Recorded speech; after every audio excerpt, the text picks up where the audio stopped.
ഒരു കുഞ്ഞു പാട്ടായി വിതുമ്പി മഞ്ഞു പൂഞ്ചോല എന്തോ തിരഞ്ഞു ആരെയോ തേടി പിടഞ്ഞു കാറ്റും ഒരുപാടു നാളായലഞ്ഞു പൂന്തെന്നലിൽ പൊന്നോളമായി ഒരു പാഴ്കിരീടം മറഞ്ഞു കഥനങ്ങളിൽ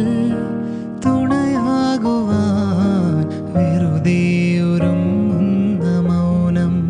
എങ്ങോ പുള്ളൂർക്കുടം പോലെ വിങ്ങി കണ്ണീർ പൂവിൻ്റെ കവിളിൽ തലോടി ഈണം മുഴങ്ങും പഴം പാട്ടിൽ മുങ്ങി മറുവാക്കു കേൾക്കാൻ കാത്തു നിൽക്കാതെ പൂത്തുമ്പി എന്തേ മറഞ്ഞു എന്തേ പുള്ളൂർക്കുടം പോലെ തേങ്ങി